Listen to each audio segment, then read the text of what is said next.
Hey everyone, welcome back to another episode of 6 Degrees of Associations. I'm your host, Lucas McCann.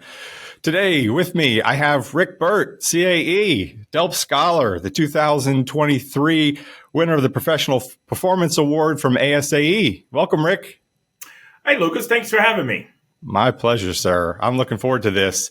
Rick, why don't I turn the microphone over to you just for a second? Tell us a little bit about where you are with the organization today and what brought you to this crazy space of associations. Yeah, thank you very much. So I currently work at the Association of Women's Health, Obstetric and Neonatal Nurses, short AWHONN, AWHONN, okay. Where I serve as the VP of Membership and Voluntary Engagement.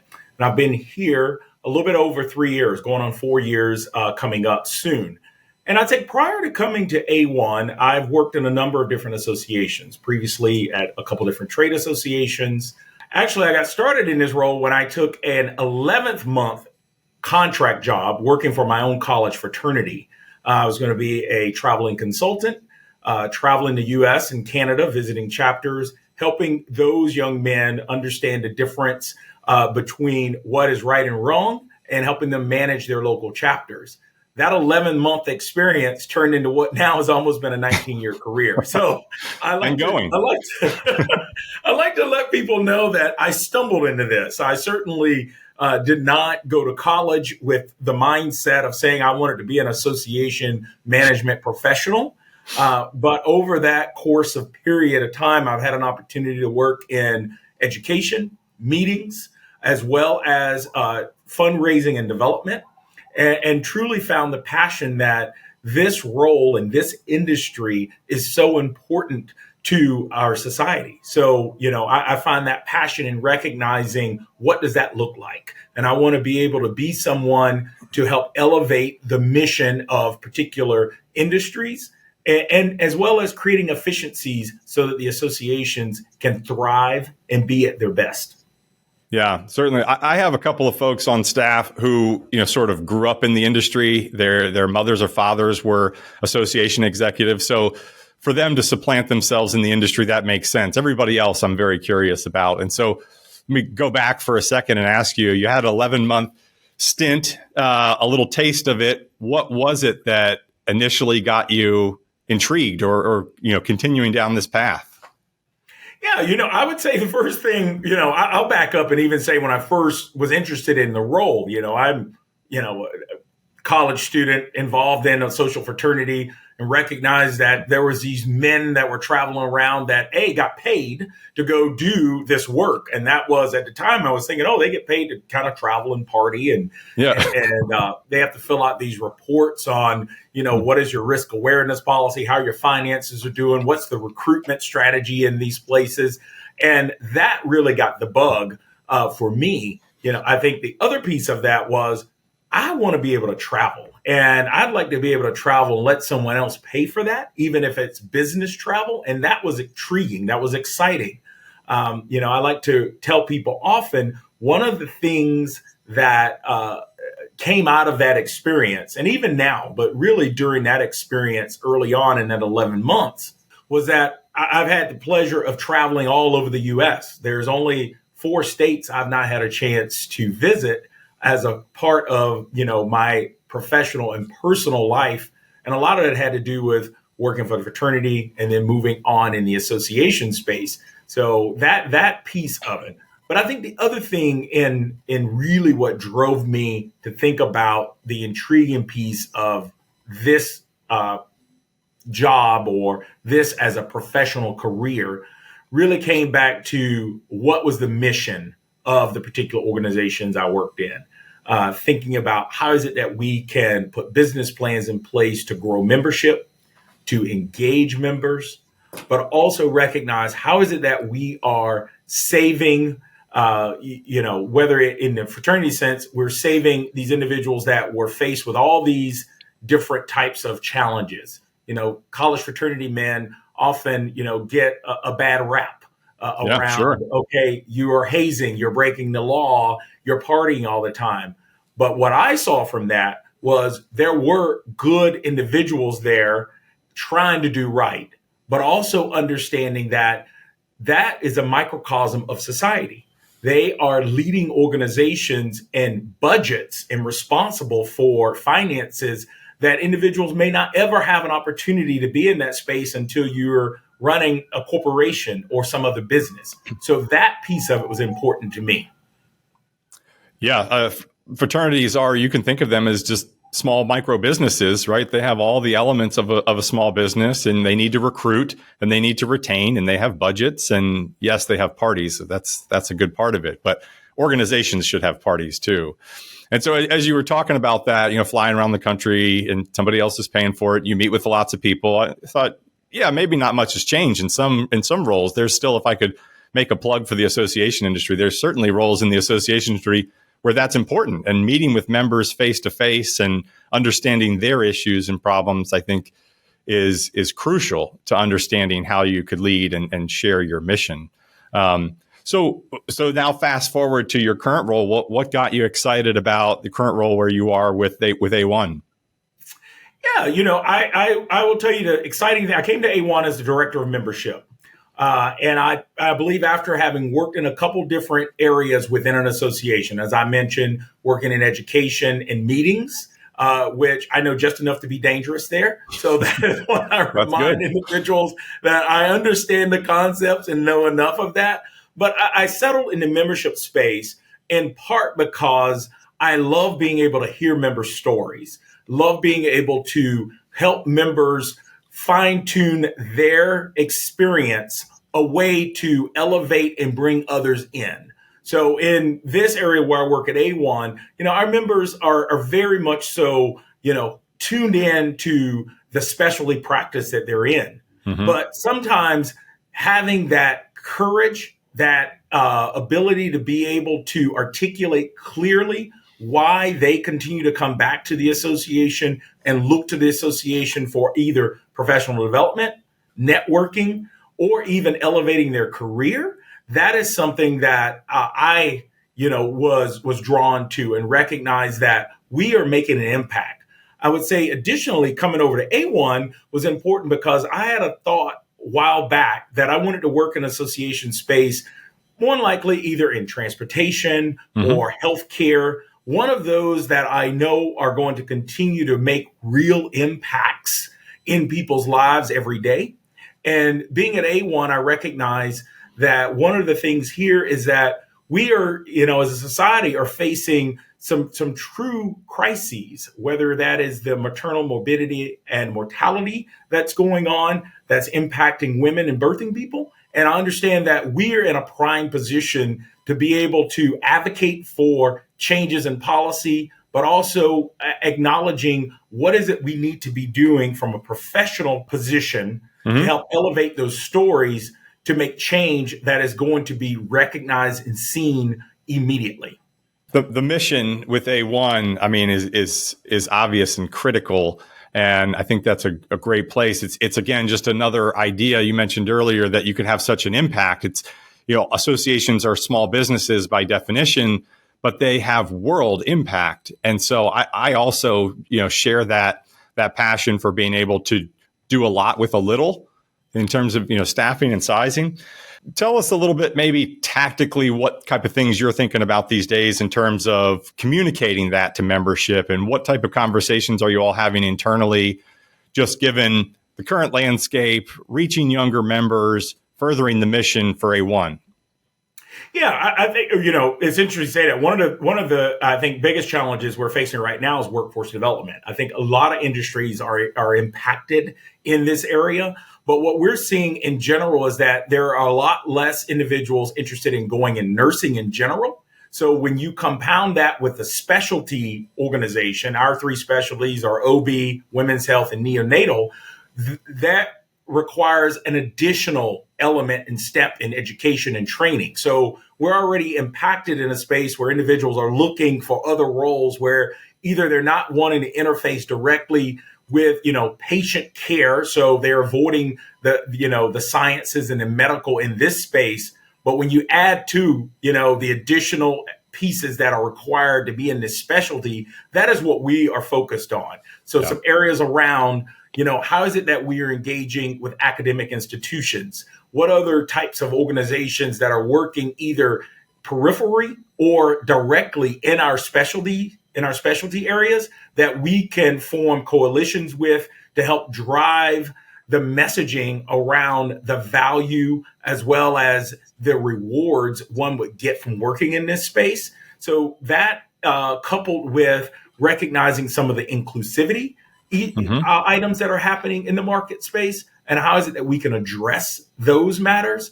One of the things I think has come up recently that I saw, and my colleague addressed this in a recent ASAE Association Now article, is when you think about the term DE&I, or diversity, equity, and inclusion. And, many individuals have taken their corners on, that being a trigger term. And I think in some respects, it's important to recognize that it's been hijacked in a way that's not impactful or good for society in general, because not just diversity of thought, geography, education, socioeconomic status, even race, those are important components to think about, so that, what we are fighting for at the end of the day is equity. And that equity is where you're going to treat each individual with the respect they deserve. And knowing that we all have different experiences that have gotten to wherever point we are in life, but we need to meet those individuals where they are to give them the superior healthcare standard they need. Yeah, absolutely. It's a critical piece, and there's a lot of puzzle pieces that go into that and what that looks like. I've always felt like the biggest piece of that is just listening, right? You can invite a lot of people to the table or the room or whatever metaphor, but if they're just there for show and you don't actually listen and take action, kind of what are we doing?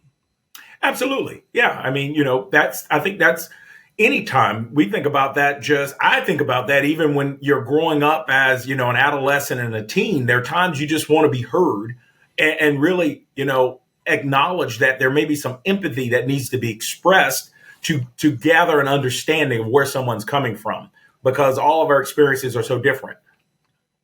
Yeah, listening, the empathy, and same thing translates to members, right? Members want to be heard? I mean, we've put a lot of emphasis and study into the feedback of members, and not just for the reasons you'd think would be self-serving to the association. I think there's also a lot of value from a retention standpoint, if I could call it that, for the members, right? I want to know that I have a voice. I want to know that my voice is heard. I want that acknowledged. And on some conscious or subconscious level, I'm giving a piece of myself and I'm investing back into the association. But as I said, only if it's heard. Yeah, absolutely. You're paying for a service, and there needs to be an exchange of something there beyond, what may be the obvious. And that is, we're going to give you some education, or we're going to help enrich your piece of that. I look at this often and remind people, I am not a healthcare professional, but I listen to those experts that are in the space of this association and help them articulate their message in a way that's going to drive change. And I think that's the most important piece of what we can do as association professionals. Yeah. Well, maybe in the same vein, maybe not. Tell us a little bit about your role as it relates to volunteer there at AWHONN. One of the things that I focused on tremendously since I've been in this role is around operational efficiencies and really acknowledging ways to where we can remove barriers that addresses pain points that our members and volunteers may have expressed. So, a part of my portfolio of leadership here is working with our components. We have 51 component. We call them sections. Mm-hmm. Each of them have 2 elected leaders. So that's 102 individuals. Wow. Minimum, because their teams usually are larger depending on the sophistication level of the sections that we have. So one of the things that I recognize and the team recognizes is that these are professionals that are working sometimes 12-hour days, but they're also volunteering. So what is it that we can do that will create an efficiency around improving their volunteer experience? Is there something that we can automate? Is there an opportunity for us to create a system that will make their job, really turnkey? they're going to get the value they need out of it, and we need them to be a part of that. But there's some aspects of maybe the administrative pieces or some other components that we can do and then have them react to it before it goes out to the general membership. And that's really, an exciting piece of some things I like to focus attention on. Do you have one or two like real life examples? Don't divulge all the trade secrets for A1, but do you have one or two examples of things that you've put into place along those lines of operational efficiency? Because I think everybody in the association world is wearing 7 or 8 hats. And if there's a way to operationalize or create some efficiency in the network, either that can reduce some of the stress in the system or could free up additional time to focus on new programs, maybe. Yeah, I would say one of the things that we rolled out, a couple years ago was improving the way that our volunteers apply to be on committees. Prior to joining A1, we didn't lean on the technology of, say, our AMS to help filter applications, to help organize those aspects. So, we were working in a space where each staff liaison to a committee was working in their own silo. They were putting out applications at various times of the year. And so it was continually rolling of when someone was in a particular place. So one of the things we've done is now there's a schedule. It happens at a certain time of the year. Everyone goes through the same application. It is filtered through the AMS system to validate the things that need to be validated before an individual will get through the completed application. And then at that process, each of the staff liaisons are taken through a training where they work together with their volunteer committee chairs to filter applications, identifying, okay, if I have 4 openings on my committee this year, those are the 4 people I'm looking for. And these individuals have gone through and self-selected where they would like to be, first, second, or third. And we validate that back and forth based on need, specialty, what type of demographic identity they might be meeting. So we're looking for someone from a specific geographic area within the membership, or we may be looking for someone who works in a community hospital versus a rural hospital, or someone that works in academia. So it's important to be able to know we have these validations in place and we're able to check that. I would say one of the things we've seen from that is we've seen higher efficiency and completion rates of our volunteer applications, but we've also seen a streamlining of that, making it simpler where there's one application and you can go through and select that, and it speeded up the appointment process. So that's one thing that I'm very proud of to be able to share.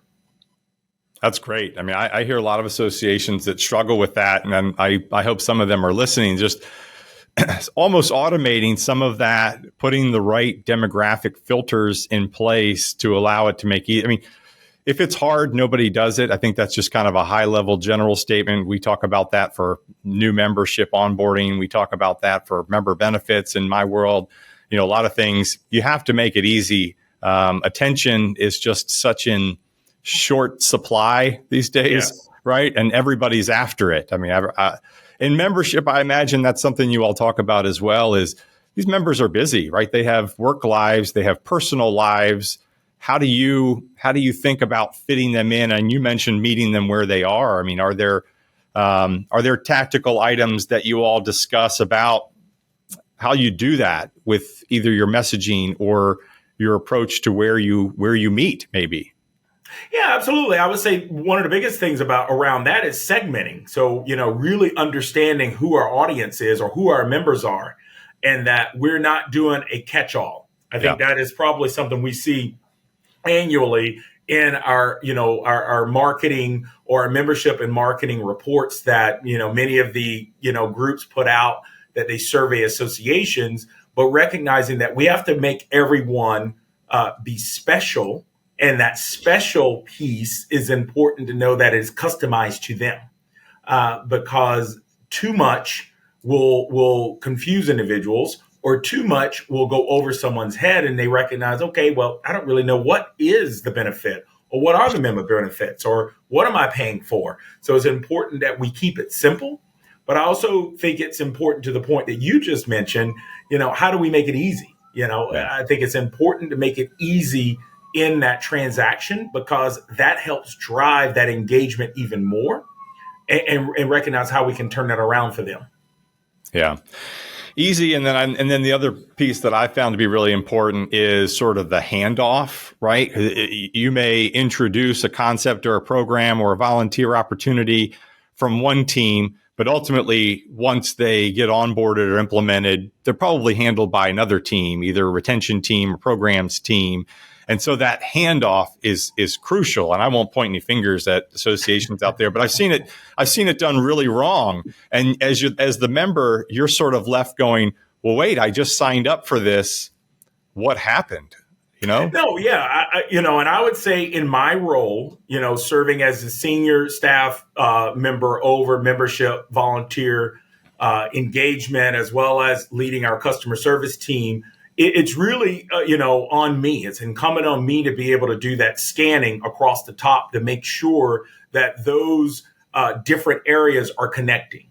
And oftentimes, I think that's where the breakdown can occur, because someone may say, well, that's someone else's job, or someone, it's important for individuals, say, in a role that I'm in, to serve in that position, to ask those difficult questions of the team members who may be focused specifically on what they're doing, to make sure we're connecting the dots. Because that is oftentimes, I think, something that gets lost in the shuffle, and it's a lot easier to keep those members, and a lot cheaper than having to try to go out and get newer members. Yeah, absolutely. I mean, connecting those dots or keeping the links of the chain, together is typically where the weak points are in the process. And anytime we use the word silo, you think, you're scratching my head. I'm getting queasy because, is somebody going to jump from one silo to the other? Is there somebody there to help them figure that out? I had a guest one time that talked about, even in the org chart, because they didn't want it to seem like there were different departments, that it would be all one member experience, that they drew. I haven't done this yet, but I thought it was an interesting concept. They drew an org chart in a circle. And I'm not sure how you do that, but the idea was around the customer life cycle is this is how it works together. And so here's how our org chart is going to be working. And they described there are all these weaves and everything else, but I thought it was an interesting concept. Yeah, I would be interested to know the results and sort of the overall engagement there, because my first thought is, where's the accountability, or how is it that you're holding accountable when it's just in a circle? I'm not sure really where that's going to go, but hey, it may work. I'm not going to question it before we see what the results might be. I need to follow up on that one, but absolutely. Hey, switching gears, I did kind of tee this one up for you. I like this question and that is, Rick, what is one thing that you look forward to every year with either AWHONN or the association industry as a whole?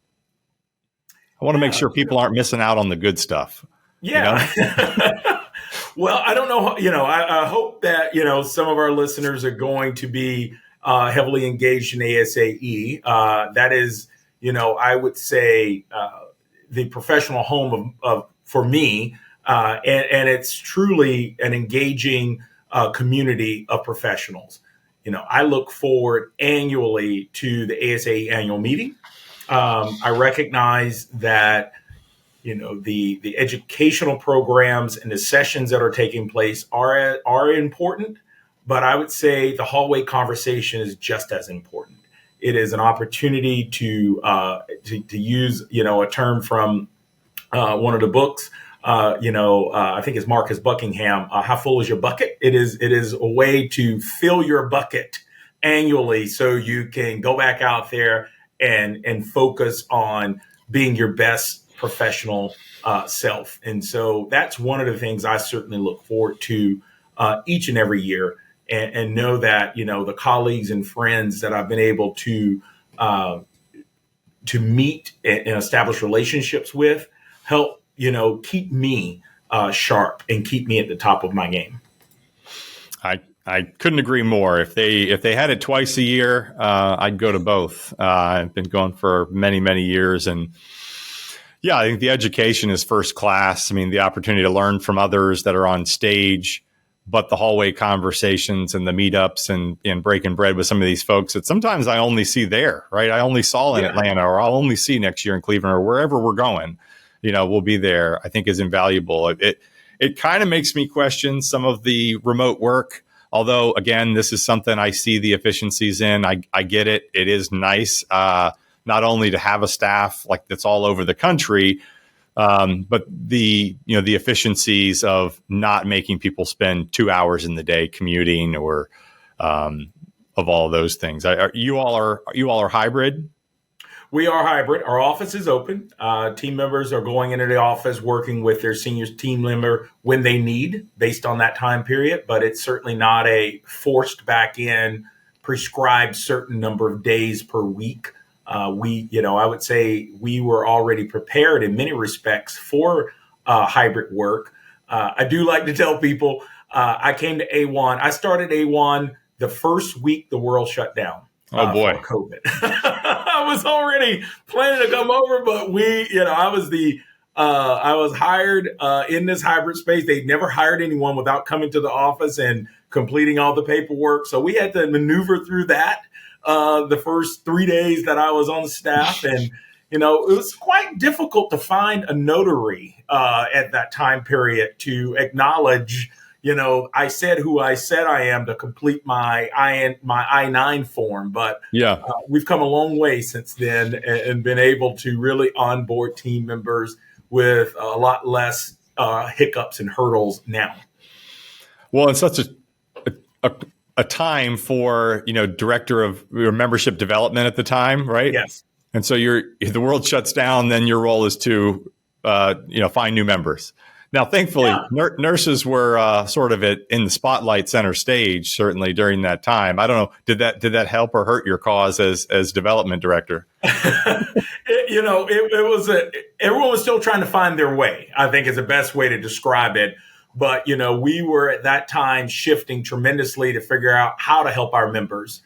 Because as you mentioned, yes, they were in the spotlight, in the hotbed. And even though our members, women's health, OB, people were still, having babies. Absolutely. A lot of our maybe members more. were being exactly, but I would say a lot of our members were being assigned other tasks, maybe within the hospital or so forth. But they were still also having to address that other aspect. And I think some of the biggest challenges our members faced and our patients of our members were facing early in those early days was the fact that, they were limiting who could be in the hospital, who could be in the room. I mean, you had spouses or you had, other partners who weren't giving birth, not allowed to be there. So that was, a real tough challenge as we were trying to figure that out and navigate and provide resources and support, not just to our members, but to patients of our members. Yeah. I had one of my kids was born during swine flu, if you remember that. It was kind of a short-lived thing, but nobody could come in the hospital. And then during COVID, I had a kidney transplant where nobody could come upstairs even to the wing. I mean, I had to drop my wife off at the front door, and she learned at that point that nobody could go upstairs, which was not part of the plan. You can imagine that went over really well. But it was an interesting time, to say the least. Not to pick on that time, because I'll expand this question to your whole 19-year and counting career within associations. Are you willing to share something that I'll call it a mistake? We'll call it a learning experience.